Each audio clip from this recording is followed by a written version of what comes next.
ಪ್ರಣವ ಸ್ವರೂಪಿ ಸಂಗನ ಬಸವ ಶಿವಯೋಗಿಗಳು ಎಂಬುವ ಅಭಿಧಾನವನ್ನು ನೀಡಿ ಹಿಂದೆ ತಂದೆ ತಾಯಿಗಳು ಇಟ್ಟಿರ್ತಕ್ಕಂಥ ಹೆಸರನ್ನ ಅಳುಕಿಸಿ ನೂತನ ನಾಮದಿಂದ ಒಂದು ಮಠಕ್ಕೆ ಸ್ವಾಮಿಯನ್ನಾಗಿ ಯಾಕೆ ಮಾಡ್ತಾರಂದ್ರೆ ಹಿಂದಿನ ತನ್ನ ಎಲ್ಲ ಪೂರ್ವಾಶ್ರಮದ ಅಪ್ಪ ಅಮ್ಮ ಅಣ್ಣ ಊರು ಕೇರಿ ಎಲ್ಲ ಸಂಬಂಧಗಳನ್ನ ಕತ್ತರಿಸಿ ಸಮಾಜವೇ ಬಂದು ಸಮಾಜವೇ ತಾಯಿ ಅನ್ನುವಂಥ ಭಾವ ಬರಲಿ ಅಂತ ಹೇಳಿ ಹೆಸರು ಕೂಡ ಬದಲು ಮಾಡ್ತಾರೆ. ಹಾಗೆ ಸಂಗನ ಬಸವ ಶಿವಯೋಗಿಗಳು ಯರನಾಳ ಪೀಠದ ಪೀಠಾಧ್ಯಕ್ಷರಾದ ಕೆಲವೇ ಕೆಲ ದಿನಗಳಲ್ಲಿ ಪಂಪಾಪತಿ ಶಿವಯೋಗಿಗಳು ನಿಶ್ಚಿಂತರಾಗ್ತಾರೆ. ಯಾವಾಗ ನಿಶ್ಚಿಂತರಾಗ್ತಾರೆ ಅವಾಗ ಅವರ ಗಮನ ಇಲ್ಲಿ ಉಳಿಯೋದಿಲ್ಲ, ಪರಮಾತ್ಮನ ಕಡೆ ಹೋಗ್ತದೆ. ಪರಮಾತ್ಮ, ನೀನು ಯಾವ ಕಾರ್ಯಕ್ಕಾಗಿ ನನ್ನನ್ನು ಕಳಿಸಿದ್ದೆ ಆ ಎಲ್ಲ ಕಾರ್ಯಗಳು ನಿರ್ವಿಘ್ನವಾಗಿ ನೆರವೇರಿವೆ.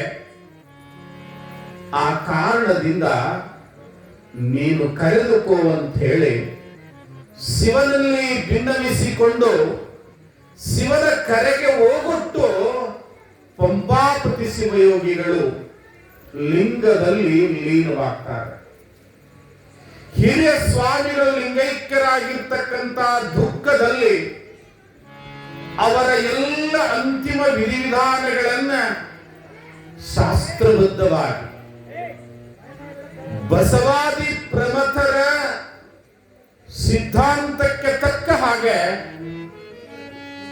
ಈ ನಾಡಿನ ಎಲ್ಲ ಹರಗುರು ಚರಮೂರ್ತಿಗಳ ಸಾನ್ನಿಧ್ಯದಲ್ಲಿ ವೀರಶೈವ ಲಿಂಗಾಯತ ಧರ್ಮದ ತತ್ವ ಸಿದ್ಧಾಂತಗಳಿಗೆ ಧಕ್ಕೆಯಾಗದ ಹಾಗೆ ನೆರವೇರಿಸಿ ಲೌಕಿಕರ ಹಾಗೆ ದುಃಖದಲ್ಲಿ ಕೂಡೋದಿಲ್ಲ ಬಾಲಸಂಗನ ಬಸವ ಶಿವಯೋಗಿಗಳು. ಯಾವ ಸದ್ಗುರುನಾಥ ಹಾಕಿಕೊಟ್ಟಿರ್ತಕ್ಕಂಥ ಪಾಠ ಇದೆಯಲ್ಲ, ಪರಂಪರೆ ಇದೆಯಲ್ಲ, ಯರನಾಳ ಗುರುಪೀಠ ಅಂದ್ರೆ ಅಂತಿಂತ ಪೀಠ ಅಲ್ಲ. ಯಾವ ಬಾಲಲೀಲಾ ಮಹಂತ ಶಿವಯೋಗಿಗಳು ಹಾಕಿಕೊಟ್ಟಿರ್ತಕ್ಕಂಥ ಪಾಠ, ಯಾವ ದಯಾನಂದ ಶಿವಯೋಗಿಗಳು ಹಾಕಿಕೊಟ್ಟಿರ್ತಕ್ಕಂಥ ಪಾಠ, ಯಾವ ಪಂಪಾಪತಿ ಶಿವಯೋಗಿಗಳು ಹಾಕಿರ್ತಕ್ಕಂಥ ಪದ್ಧತಿ. ಪಂಪಾಪತಿ ಶಿವಯೋಗಿಗಳು ವಿರಕ್ತ ಮಠದ ಶಿವಯೋಗಿಗಳಾಗಿದ್ದರೂ ಕೂಡ, ನಿರಂಜನ ಜಂಗಮರಾಗಿದ್ದರೂ ಕೂಡ ಜಂಗಮತ್ವದ ತತ್ವ ಸಿದ್ಧಾಂತಕ್ಕೆ ಬದ್ಧರಾಗಿ ಪ್ರತಿ ದಿವಸ ದೇವಿಯ ಪಾರಾಯಣವನ್ನು ಮಾಡ್ತಾ ಇದ್ರು. ಅಷ್ಟೇ ಅಲ್ಲ, ಸಾಕ್ಷಾತ್ ದೇವಿಯ ಅನುಗ್ರಹವನ್ನು ಕೂಡ ಪಡೆದಿದ್ರು. ಚಿದಾನಂದ ಅವಧೂತರು ಅಂಬಾ ಮಠದಲ್ಲಿ ಸಿದ್ಧ ಪರ್ವತದಲ್ಲಿ ಕುಳಿತುಕೊಂಡು ಸಾಕ್ಷಾತ್ ದೇವಿಯ ಅನುಗ್ರಹದಿಂದ ಸಂಪಾದನೆ ಮಾಡಿರ್ತಕ್ಕಂಥ ದೇವಿ ಪುರಾಣವನ್ನ ಇವತ್ತಿಗೂ ಕೂಡ ಈ ನಾಡಿನ ಸಾವಿರ ಸಾವಿರ ಮಠಮಾನ್ಯಗಳಲ್ಲಿ ಲಕ್ಷ ಲಕ್ಷ ಭಕ್ತರು, ಸಾವಿರ ಸಾವಿರ ಸ್ವಾಮಿಗಳು ಪಾರಾಯಣವನ್ನು ಮಾಡ್ತಾರೆ. ಸಕಲ ಸಿದ್ಧಿಗೆ ಶ್ರೇಷ್ಠವಾಗಿರ್ತಕ್ಕಂಥ ತಾಯಿಯ ಪಾರಾಯಣವನ್ನು ಮಾಡುವ ಹಾಗೆ ಪಂಪಾಪತಿ ಶಿವಯೋಗಿಗಳು ಪುರಾಣವನ್ನು ಪಾರಾಯಣ ಅಷ್ಟೇ ಅಲ್ಲ, ತಾಯಿಯ ಸಾಕ್ಷಾತ್ಕಾರವನ್ನು ಕೂಡ ಮಾಡಿಕೊಂಡಿದ್ದು. ಅವರು ಏನು ನುಡಿತಾರೆ ಅದು ಆಗ್ತಿತ್ತು. ಹಸ್ತಪರುಷ,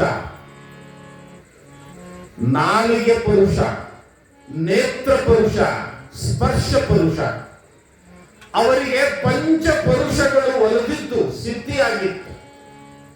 ಎಂಥ ಪಾಪಿಯನ್ನ ತಂದು ಅವರ ಪಾದಕ್ಕೆ ಹಾಕಿದ್ರೆ ಕರುಣಾಮಯರ ಅಮೃತ ಹಸ್ತ ಆ ಪಾಪಿಯ ನೆತ್ತಿ ಮೇಲೆ ಒಂದ್ಸಲ ತಾಗಿದ್ರೆ ಸಾಕು, ಅವನ ಎಲ್ಲ ಪಾಪಗಳು ದೋಷಗಳು ತೊಳ್ಕೊಂಡು ಹೋಗ್ತಿತ್ತು. ಒಂದು ಬಾರಿ ಮನದುಂಬಿ ನಿನಗೆ ಒಳ್ಳೇದಾಗ್ಲಿ ಎಂದು ಬಿಟ್ರೆ ಅವನಿಗೆ ಒಳ್ಳೇದೇ ಆಗ್ತಿತ್ತು. ಅಂತ ಶಿವಯೋಗಿಗಳು ವಿರಕ್ತ ಮಠದ ಪ್ರಾಂಗಣದಲ್ಲಿ ದುರ್ಗೆಯ ಗುಡಿಯನ್ನು ಕಟ್ಟಿಸಿದ್ರು. ದುರ್ಗಾದೇವಿಯ ಮೂರ್ತಿಯನ್ನು ಸ್ಥಾಪನೆ ಮಾಡಿದ್ದಾರೆ. ಇವತ್ತು ನೀವು ಯರ್ನಾಳ ಮಠಕ್ಕೆ ಹೋಗಿ ನೋಡಿದ್ರೆ ಅಲ್ಲಿ ದೇವಿಯ ಮಠ ಇದೆ, ವೀರಭದ್ರ ಮಹಾಸ್ವಾಮಿಯ ದೇವಸ್ಥಾನವೂ ಇದೆ.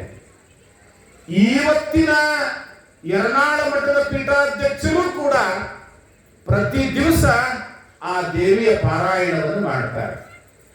ಹೀಗಾಗಿ ಸಂಗನಬಸವ ಶಿವಯೋಗಿಗಳು ಅವರ ಹಿಂದಿನ ಸ್ವಾಮಿಗಳು ಹಾಕಿಕೊಟ್ಟಿರ್ತಕ್ಕಂಥ ಆ ವ್ಯವಸ್ಥೆಯನ್ನ ಮುಂದುವರಿಸಿಕೊಂಡು ಹೊರಟಿತ್ತು. ಮಹಾನವಮಿ ಬಂತು. ಲೈ ಯಾಕೋ ಕರಿ ಅರ್ಜುನ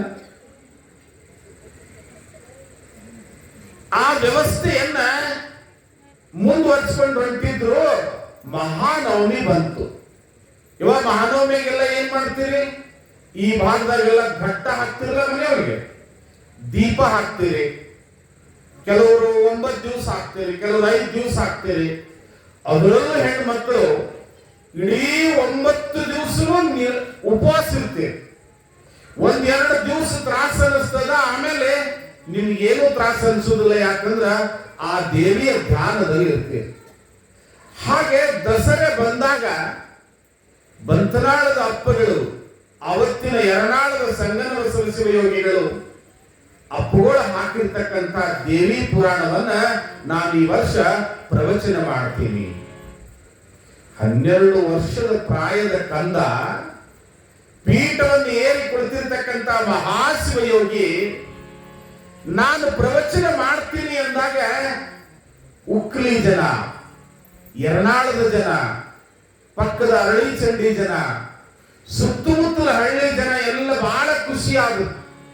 ಸಾವಿರ ಜನ ಮಠದ ಅಂಗಳದಲ್ಲಿ ಸೇರ್ಕೊಂಡು ಸುದ್ದಿ ಎಲ್ಲಾ ಕಡೆ ಹೋಯ್ತು. ಡೋಳಿ ನಾಡಿನ ಕೃಷ್ಣಯ್ಯ ಮಡಿಲಿನ ಲಕ್ಷ ಜನ ಸೇರ್ಲಿಕ್ಕತ್ತು. ದಾಸೋಹ ನಡೀತು. ಏನ ಆ ಬಾಲಕನ ಕಂಠದ ಮೂಲಕ ಬಂದಿರತಕ್ಕಂತ ಚಿದಾನಂದ ಅವಧೂತ ಧ್ವನಿ, ಶಕ್ತಿ ವಿಶಿಷ್ಟಾದ್ವೈತ ತತ್ವ ಜನಮಾನಸದಲ್ಲಿ ಬಿತ್ತಲಿಕ್ಕತ್ತು. ಏನ್ ಪಾಂಡಿತ್ಯ, ಏನ್ ವಯಸ್ಸು. ಒಂದು ದಿವಸ ನೆರೆಯ ಗ್ರಾಮದಿಂದ ಕತ್ತಲಲ್ಲಿ ಪುರಾಣವನ್ನು ಕೇಳಲಿಕ್ಕೆ ಬರ್ತಕ್ಕಂತ ಸಂದರ್ಭದಲ್ಲಿ ಒಬ್ಬ ಬಾಲಕನಿಗೆ ಸರ್ಪ ಕಚ್ತದೆ. ವಿಷವಾಗಿರ್ತಕ್ಕಂಥ ಕಾರ್ಕೂಟಕ ವಿಷವಿರ್ತಕ್ಕಂಥ ಸರ್ಪ ಕಚ್ಚಿ ಬಿಡುತ್ತದೆ. ಸ್ಥಳದಲ್ಲಿ ಬಾಲಕ ಹಸು ನೀಡುತ್ತಾನೆ. ಬಾಲಕನ ಶವವನ್ನು ಎತ್ತಿಕೊಂಡು ಊರು ಮುಂದ್ಗಡೆ ಇರ್ತಕ್ಕಂಥ ಒಬ್ಬರ ಮನೆಯ ಕಟ್ಟೆ ಮೇಲೆ ಹಾಕ್ತಾರೆ. ಆ ಮನೆಯಲ್ಲಿ ಕೈಕಾಲು ಹೋಗಿರ್ತಕ್ಕಂಥ ಒಂದು ಮುದುಕಿ ಬಡಗಿ ಹಿಡ್ಕೊಂಡು ಇವ್ರು ಅಳುವಂತಹ ಧ್ವನಿಯನ್ನು ಕೇಳಿ ತಲೆ ನಡುಗಿಸ್ಕೊಂಡು ಹೊರಗೆ ಬರ್ತದ. ಏನಾಗ್ಯದ ಅಂತ ಕೇಳ್ತಾರೆ.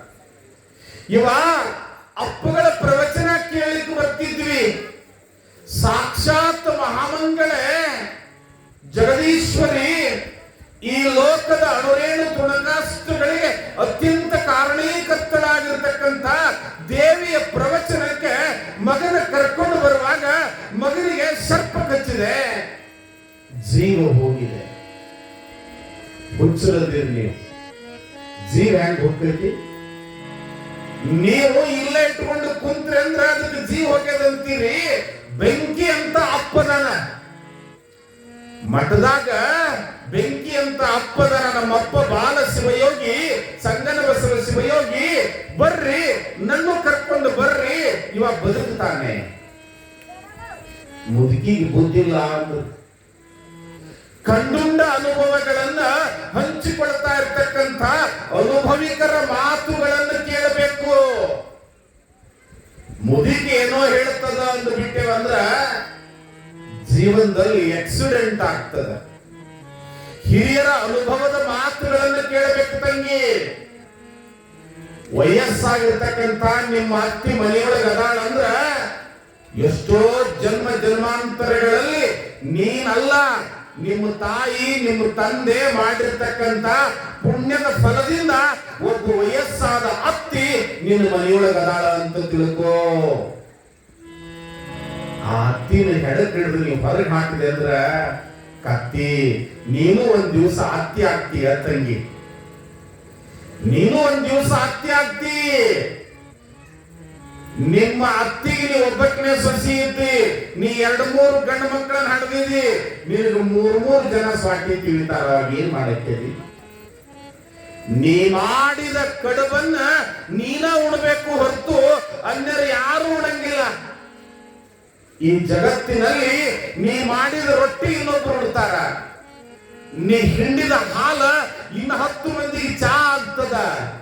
ಆದ್ರೆ ನೀ ಮಾಡಿದ ಕರ್ಮವನ್ನ ನೀ ಉಣ್ಣಬೇಕಲ್ಲದೆ ಅನ್ಯರು ಯಾರು ಉಣ್ಣೋದಿಲ್ಲ. ಇಲ್ಲಿ ನಾವು ಸೋಮವಾರಕ್ಕೊಮ್ಮೆ ಮುತ್ಯಾರನ್ನ ಕರಿತೀವಿ, ಅಮಾಸಿಗೊಮ್ಮೆ ಕರಿತೀವಿ, ದುಳ್ಬರ್ಕ ತಗೋತೀವಿ. ನಾವು ಮಾಡಿದ ಕರ್ಮ ಎಲ್ಲ ಹೋಳಿಗೆ ಕೂಡಿಸಿ ಅವ್ರಿಗೆ ಕೊಡ್ತೀವಿ. ಇಲ್ಲ ಇಲ್ಲ ಇಲ್ಲ ಇಲ್ಲ, ಪುಣ್ಯವನ್ನ ಉಣ್ಣುವಂತ ಜನ ಇದ್ದಾರೆ ಹೊರತು ಕರ್ಮವನ್ನ ಯಾರು ಉಣೋದಿಲ್ಲ. ವಾಲ್ಮೀಕಿ ರತ್ನಾಕರ ಆಗಿದ್ದ ಕತೆ ಕೇಳಿದ್ರು ನೀವೆಲ್ಲ. ಸಮಯ ಇಲ್ಲ ನಮ್ಮ ಹತ್ರ, ನಮ್ಮ ಹಾಡ ಬಹಳದವು. ನೀವು ನಮಗೆ ಕೊಟ್ಟು ಜ್ವಾಳ ಸ್ವಲ್ಪ 11 ಸಲ ಕೊಟ್ಟಿರ್ತೀವಿ. ವಾಲ್ಮೀಕಿ ರತ್ನಾಕರನಾಗಿದ್ದ. ಯಾರ್ಯಾರ ಕಾಡಿನಲ್ಲಿ ಸಿಗ್ತಾರ ಅವ್ರನ್ನೆಲ್ಲ ಸುಲಿತಿದ್ದ, ಅವ್ರ ರಕ್ತ ಕುಡಿತಿದ್ದ, ಅವ್ರ ಬಳಿ ಇರ್ತಕ್ಕಂಥದ್ದೆಲ್ಲ ಕಸ್ಕೊಂತಿದ್ದ. ಒಂದ್ ದಿವಸ ನಾರದ ಬಂದ. ಏನಿದೆ ನಾರದನ ಹತ್ರ? ಒಬ್ಬ ಯತಿ ಅರೆಬಟ್ಟಿನನ್ನದು ಕೈಯಲ್ಲಿ ಇರ್ತಕ್ಕಂಥ ಈ ತಂಬೂರಿಯನ್ನು ಬಿಟ್ರ ನನ್ನಲ್ಲಿ ಏನೂ ಇಲ್ಲ, ನನ್ನನ್ನು ಕದ್ದು ಏನ್ ಮಾಡ್ತೀನಿ? ನಿನ್ನ ದೇಹವನ್ನಾದರೂ ತಿಂತೀನಿ ಅಂತಾನೆ. ತಿನ್ಲಕ್ಕಟ್ಟು ಗಾಡನಂಗಿಲ್ಲ. ನನ್ನ ಒಬ್ಬ ಯತಿಯ ದೇಹವನ್ನು ತಿನ್ನೋದರಿಂದ ನಿನಗೆ ಪಾಪ ಬರ್ತದಲ್ಲ. ಈ ಪಾಪ ನೀವು ಒಬ್ಬನ ಉಳ್ತೀಯೋ, ಮನೆಯಲ್ಲಿರ್ತಕ್ಕಂಥ ನಿನ್ನ ಹೆಂಡ್ರು ಮಕ್ಕಳು ಉಳ್ತಾರೋ? ಇಲ್ಲ, ನಾನು ಹಣ್ಣು ಒಯ್ದು ಹಂಚಿಕೊಂಡೆ ತಿಂತೀನಿ, ಮಾಂಸವನ್ನು ಹಂಚಿಕೊಂಡೆ ತಿಂತೀನಿ, ಅನ್ನವನ್ನು ಹಂಚಿಕೊಂಡೆ ತಿಂತೀನಿ, ಹಣವನ್ನು ಹಂಚಿಕೊಂಡೆ ಅನುಭವಿಸ್ತೀವಿ. ಹೀಗಾಗಿ ಪಾಪವನ್ನು ಹಂಚಿಕೊಂತೀವಿ. ಹೌದಾ? ಪಾಪ ಹಂಚಿಕೊಂತೀರಿ.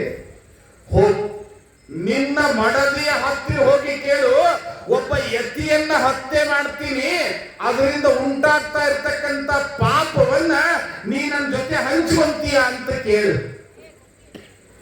ರತ್ನಾಕರ ಬೇಡ ಮನೆಗೆ ಬಂದು ಕೇಳ್ತಾನೆ, ಹೆಂಡತಿಯೇ, ಮಕ್ಕಳೇ, ನಾನು ಇವತ್ತು ನಾರದನನ್ನ ಹತ್ಯೆ ಮಾಡಿ ಬರ್ತೀನಿ, ಅದರಿಂದ ಉಂಟಾಗ್ತಾ ಇರ್ತಕ್ಕಂಥ ಕರ್ಮವನ್ನ, ಅದರಿಂದ ಉಂಟಾಗ್ತಾ ಇರ್ತಕ್ಕಂಥ ಪಾಪದೊಳಗ ನೀವು ಭಾಗ ತಗೊಂತೀರೋ ಇಲ್ಲೋ? ಆಹಾ, ಇಲ್ಲ, ತಗೊಳ್ಳೋದಿಲ್ಲ,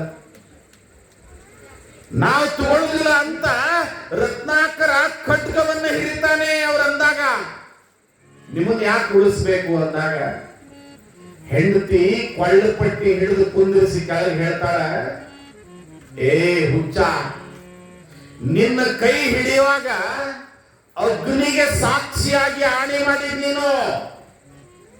ಕಾಯ ವಾಚ ಮನಸ್ಸ ಈ ಹೆಣ್ಣನ್ನ, ಈ ಹೆಂಡತಿಯನ್ನ, ಈ ಹೆಂಡತಿ ಉತ್ಪಾದನೆ ಮಾಡಿ ಕೊಟ್ಟಿರ್ತಕ್ಕಂಥ ಸಂತಾನವನ್ನ ಸೂರ್ಯ ಚಂದ್ರಾದಿಗಳಿರುವವರೆಗೂ, ನನ್ನ ಜೀವ ಇರುವವರೆಗೂ ನಾನು ಸಾಕ್ತೀನಿ ಅಂತ ಆಣೆ ಮಾಡಿದಿ. ಅದಕ್ಕೆ ಸಾಕು, ನಾ ಆಣೆ ಮಾಡಿಲ್ಲ, ನಿನ್ನ ಪಾಪದವರೆಗೆ ಪಾಲು ತಗೋತೀನಿ ಅಂತ ಹೇಳಿ ಆ ಹೆಂಡತಿ ಹೇಳಿದಾಗ ರತ್ನಾಕರ ವಾಲ್ಮೀಕಿ ಆಗ್ತಾನೆ.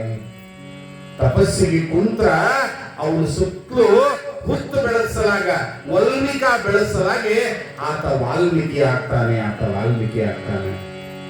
ಬಡದೆ ಮಾಡುವಳು ಕಡು ಪ್ರೇಮವನು, ಉಳ್ಳುವುದು ಉಡುವುದು ಕೊಡು ತನಕ. ಅನ್ನವು ನಿನ್ನಲ್ಲಿರುವ ತನಕ ಎಲ್ಲರೂ ನನ್ನವರೆನ್ನುವರು ಅನ್ನವು ನಿನ್ನಲ್ಲಿರುವ